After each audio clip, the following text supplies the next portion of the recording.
The VLGA is very proud to launch FastTrack 2025 to be held at the RACV Club on Friday, the 2nd of May.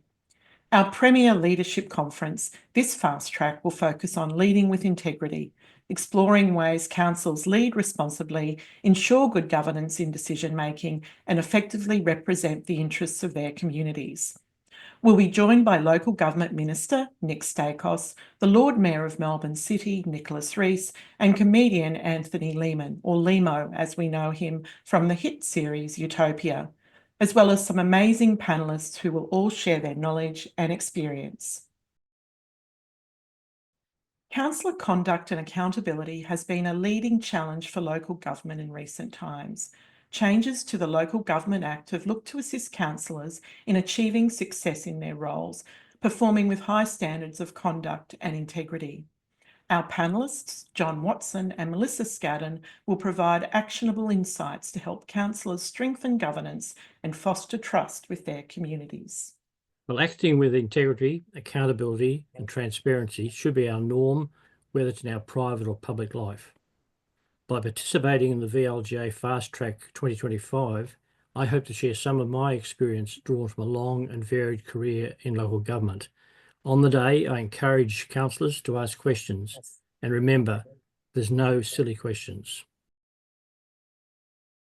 I think one of the biggest challenges is really understanding the importance of working together as a team. So despite the fact that everyone can come from very different backgrounds, perhaps even from different sort of, political ideologies, they still need to come together and work together as a team in the best interests of the community. And that can be really challenging. And it's easy in the induction program for me to sit there and talk to the councils and say, let's, how are we going to work together? And they all at that stage, it's in honeymoon period, and they're all thinking, this will be fine.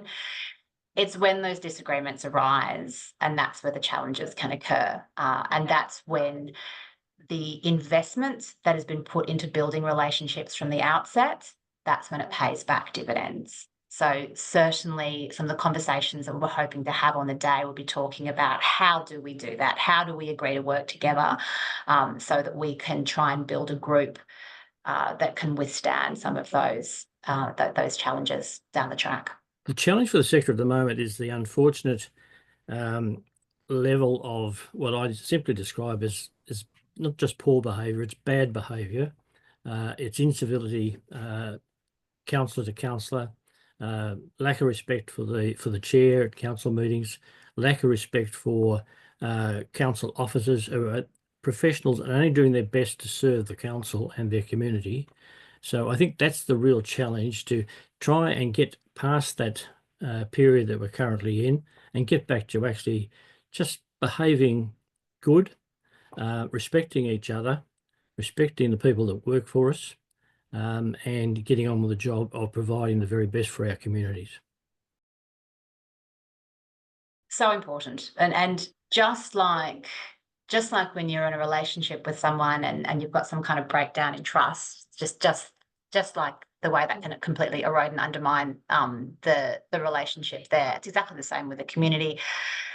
Councillors are up against it because unfortunately they've got a media that loves a story about a council behaving badly, or a council that's perhaps got a little bit of dysfunction. And so unfortunately the community, that's often what they hear as well. And so if the council are able to work together effectively and cohesively as a group, and they're not jumping on social media and they're not, using that to get their views and to try and influence the rest of the group, then they're far more likely to have the support of the community, because they'll be likely to have that trust and respect. Councillors are put in a really unique and important position. They're put there because their communities see that they can do something for them. And that's actually saying, we trust you to act on our behalf and in our best interests. So councillors need to work constantly, not just when they're in the community, but when they sit around the council table, in the way in which they debate, contribute to discussions and make decisions to make sure that that trust is actually valued and recognised all the time. Registrations for FastTrack are now open on the VLGA website. I look forward to seeing you there.